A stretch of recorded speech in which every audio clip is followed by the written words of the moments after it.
जय हिंद साथियों, max education में आप सभी का स्वागत है। उम्मीद है दोस्तों आप सभी बेहतरीन होंगे और आप सभी की तैयारी यूपी त्रिपल पेट की बहुत शानदार चल रही होगी।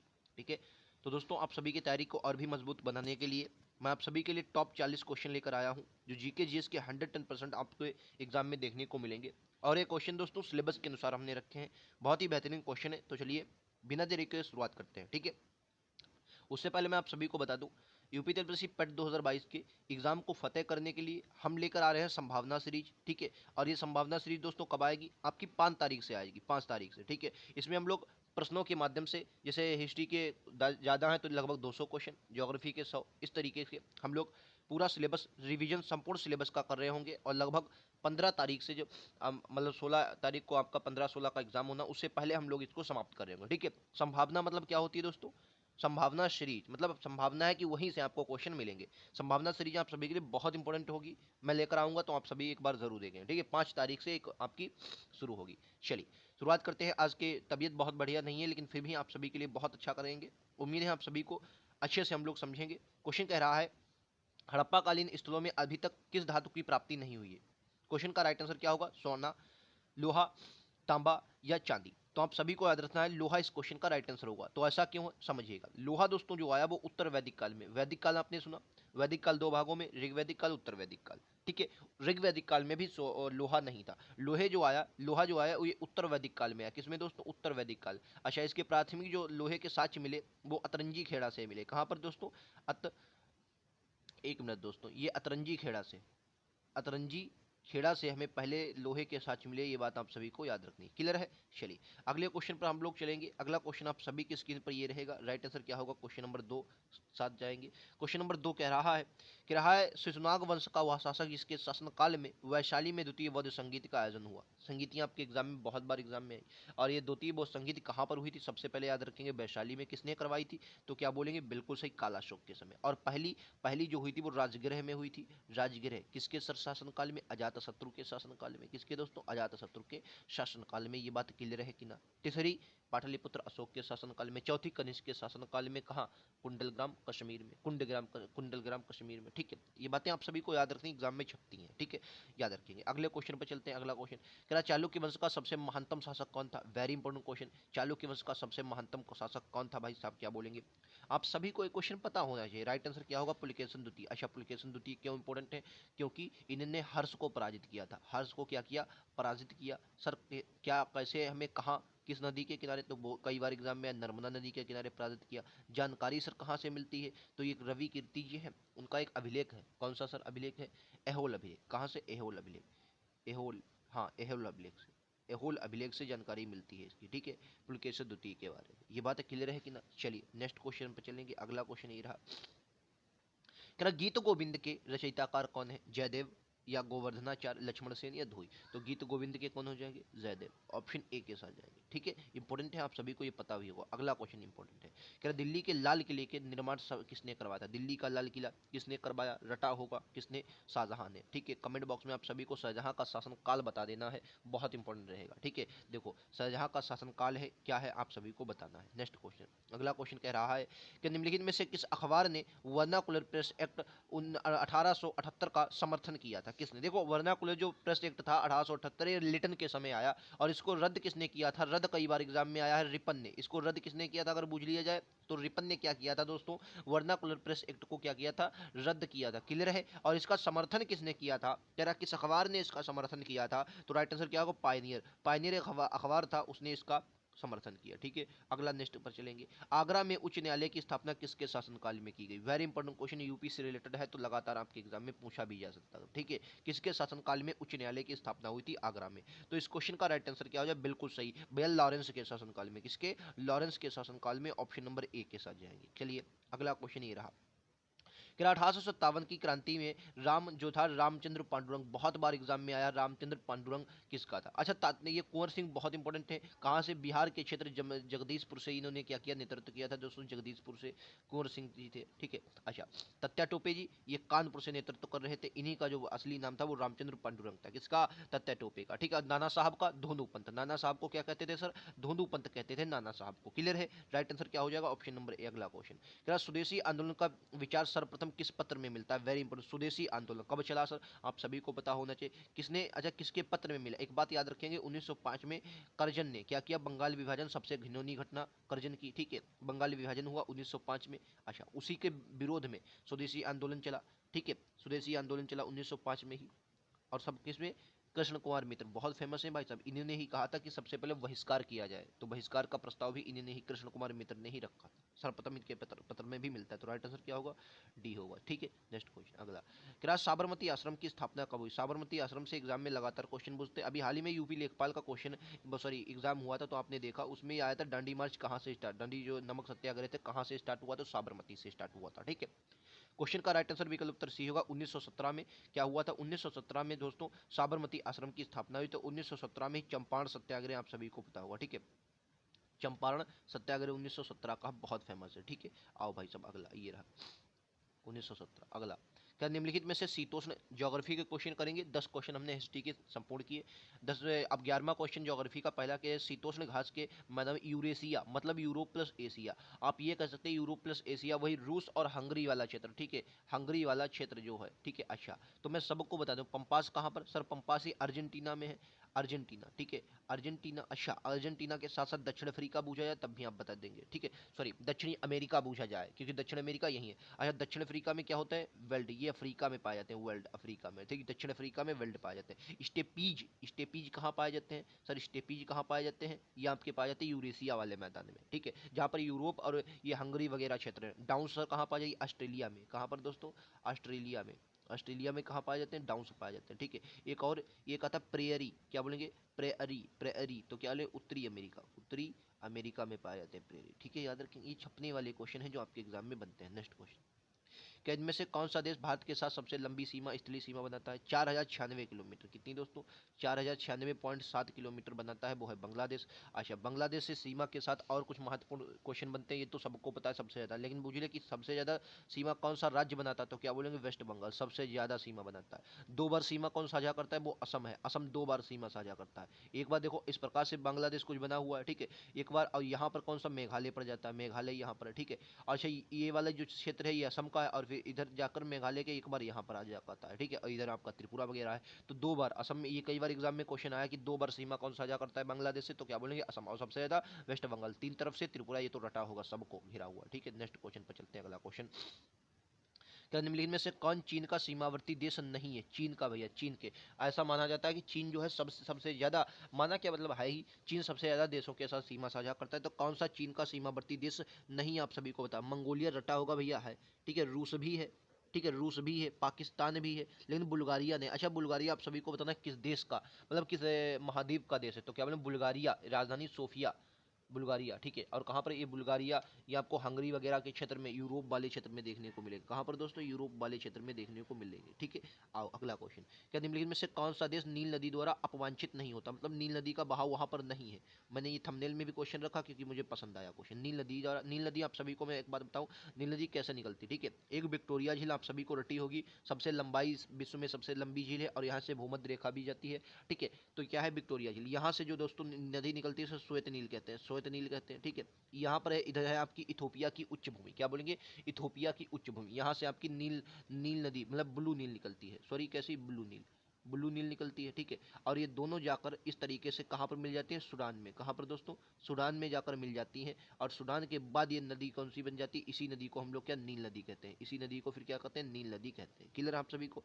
अच्छा, तो बता, देखो सूडान में तो मिलती है तो क्लियर है, इथोपिया की उच्च भूमि से एक निकलती है, तो वो भी क्लियर है, ठीक है। अब बचा कौन सा? और युगांडा, युगांडा ये तो, युगांडा कंपाला राजधानी है, तो उधर ही यूकेटी, युगांडा, केन्या, तंजानिया, तो युगांडा से तो विक्टोरिया झील ही उससे सीमा साझा करती है, तो राइट आंसर इसका चाड होगा। चाड से ये सीमा साझा, मतलब चाड में इसका बहाव नहीं है। बाकी नील नदी को मिस्र का वरदान कहा था, आप सभी को पता होगा। अच्छा, गिरती कहाँ अगर पूछ लिया जाए तो क्या बोलेंगे? भूमध्य सागर में, ठीक है, याद रखेंगे। अगला क्वेश्चन, क्या निम्नलिखित में से अफवाह की दर से विश्व की सबसे लंबी नदी कौन सी? अफवाह की दर से पूछा है, ठीक है, तो विश्व की सबसे लंबी नदी, ना कि उसने किससे पूछा है? उसने लंबाई में नहीं बल्कि अफवाह में पूछा। लंबाई में तो नील नदी है, क्लियर है आप सभी को, लेकिन दोस्तों अफवाह में कौन सी हो जाएगी?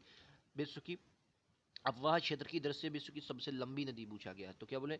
विश्व की सबसे अफवाह, अपवाह क्षेत्र की दृष्टि से, विश्व की सबसे, हाँ ये नीली ही होगा क्योंकि लंबी पूछा गया। अगर उसका क्षेत्रफल में पूछा था तो अमेजन, अमेजन दोस्तों के क्षेत्रफल में सबसे बड़ी अपवाह दृष्टि से, ठीक है। लेकिन की जाके लंबी नदी, तो लंबी तो नील ही हो जाएगी, ठीक है, सबसे लंबी है।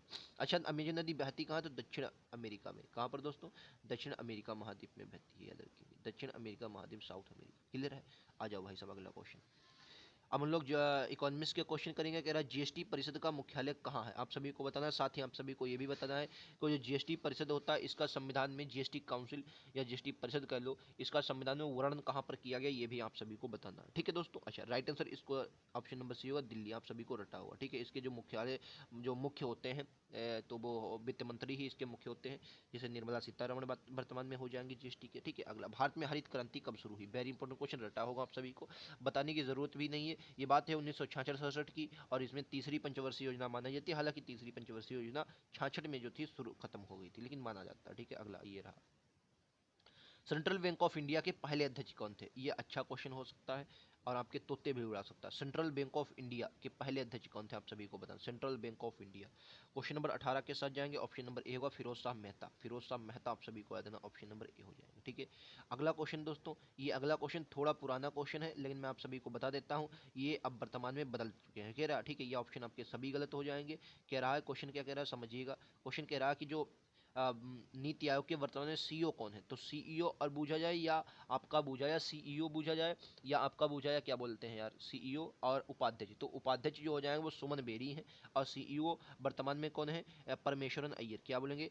परमेश्वरन अय्यर, ठीक है, अय्यर, अय्यर, ठीक है। परमेश्वरन अय्यर क्या है? वर्तमान में सीईओ है। और उपाध्यक्ष अगर पूछा जाए, उपाध्यक्ष, तो उपाध्यक्ष कौन है? तो उपाध्यक्ष पूछेंगे सुमन बेरी। क्या बोलेंगे? सुमन बेरी। उपाध्यक्ष कौन है? सुमन बेरी। क्लियर है आप सभी को? बोलो, ठीक है। अगला ये रहा, किराया 1991 भारतीय मुद्रा का क्या हुआ था? देखो, भारत में जो भारतीय मुद्रा है वो 2-3 बार अवमूल्यन इसका किया गया। अवमूल्यन क्या होता है? अवमूल्यन दोस्तों होता है अपनी मुद्रा का जानबूझ, नहीं सॉरी, इसका निर्गमन किया गया था। अवमूल्यन दूसरा होता है। अवमूल्यन क्या होता है? एक होता है अवमूल्यन, एक होता है दोस्तों अधिमूल्यन। अवमूल्यन में आप सभी को बता देना, अवमूल्यन होता है जब अपनी मुद्रा का मूल्य जानबूझकर नीचे गिराना, ठीक है। और अधिमूल्यन होता है ऊपर बढ़ाना, ठीक है। तो अवमूल्यन आप कर सकते हैं, राइट आंसर। हालांकि 1991 भारतीय मुद्रा का निर्गमन किया गया था, ठीक है। याद रखेंगे दोस्तों, ऑप्शन सी के साथ जाएंगे 20 का। चलो भाई साहब अगले क्वेश्चन पर चलते हैं, क्वेश्चन नंबर 21 के साथ चलेंगे। क्या कह रहा है?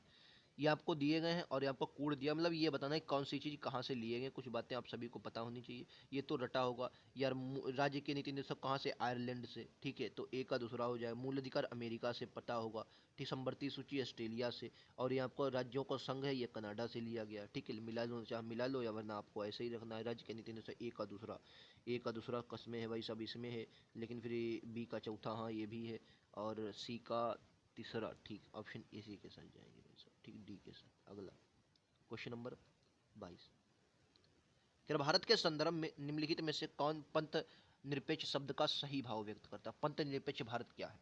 तो आप सभी को पता है, भारत जो है, पंथ निरपेक्ष का असली मतलब यही कि भारत क्या, राज्य का कोई धर्म नहीं है, बल्कि वह सभी धर्मों को मानता देता है, उसका कोई स्पेशल धर्म नहीं है। और ये बाकायदा आपका क्या है, क्या उसे बोलते हैं यार, मूल ढांचा भी है, ठीक है। मूल ढांचा मतलब इसको परिवर्तित नहीं किया जा सकता। मूल अधिकारों से संबंधित विवाद में कौन सा कथन सही है? मूल अधिकारों से संबंधित विवाद कौन सा था? तो डटा होगा आप सभी को, राइट आंसर विकल्प उत्तर ए के साथ जाएंगे, यानी कि गोकलनाथ बनाम पंजाब राज। ये सन भी कई बार आया है, तो क्या बोलेंगे 1967 में ये आया था मामला। कब का था? 1967 का। नेक्स्ट क्वेश्चन आप सभी की स्क्रीन पर ये रहा, लोकसभा का कार्यवाही आयोजित करने के लिए अपेक्षित गणपूर्ति, गणपूर्ति से कोरम भी कहते हैं, गणपूर्ति हिंदी में, कोरम कोरम इंग्लिश में। तो 1/10 होनी चाहिए। लोकसभा के बारे में कुछ बातें आप सभी को 81 अनुच्छेद में रटा होगा, ठीक है। कैसा सदन है? अस्थायी सदन है, मतलब ये विघटन हो जाता है। तो कहेंगे कब? तो 5 वर्ष बाद। रटा है कि ना? बोलो। अगला ये रहा,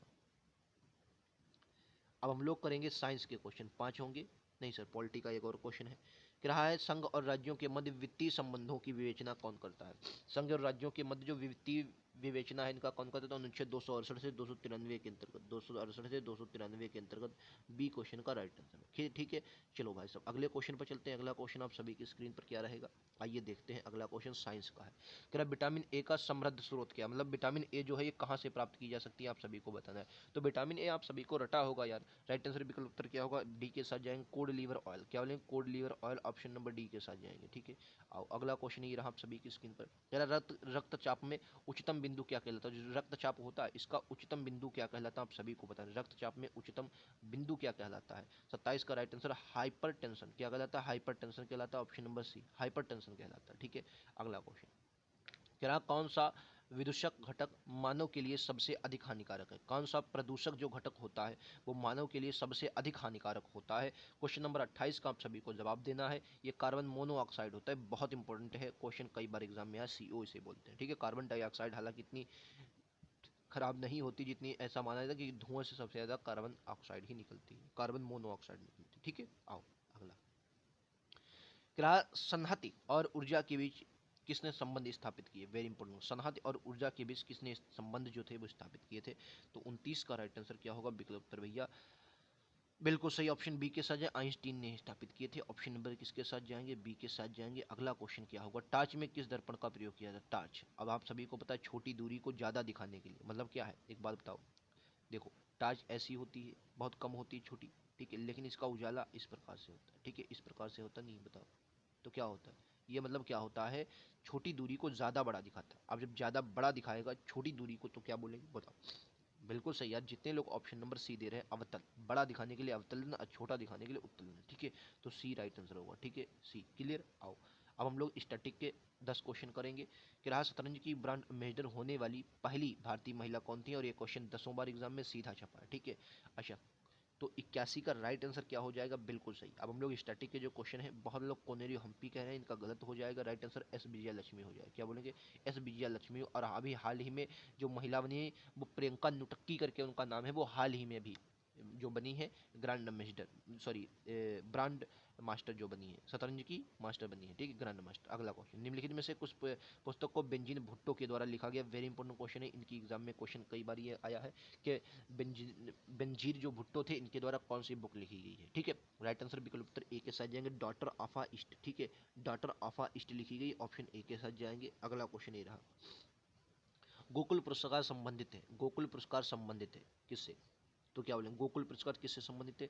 बिल्कुल से दुग्ध उत्पादन से संबंधित, यूपी का है यानी कि पुरस्कार है। गोकुल पुरस्कार दुग्ध बढ़ावा देने के लिए उनको दिया जाता है। ठीक है, अगला थोटेकड़ पक्षी अभ्यारण्य कहाँ स्थित है? ये इंपॉर्टेंट, शायद आपने सुना भी ना हो भाई साहब। थोटेकड़ पक्षी अभ्यारण्य कहाँ स्थित है? 84 थोडेकड़ पक्षी अभ्यारण्य कहाँ स्थित? तो राइट आंसर ए होगा, केरल में स्थित है। कहाँ पर भाई साहब? केरल में स्थित है थोडेकड़ पक्षी अभ्यारण्य। अगला क्वेश्चन ये रहे, कृषि क्षेत्र में उत्पन्न होने वाली ग्रीन हाउस गैस कौन सी होती है? जो कृषि क्षेत्र होता है इसमें उत्पन्न होने वाली, रटा होगा भाई सब, रटा, रटा है कि ना बोलो?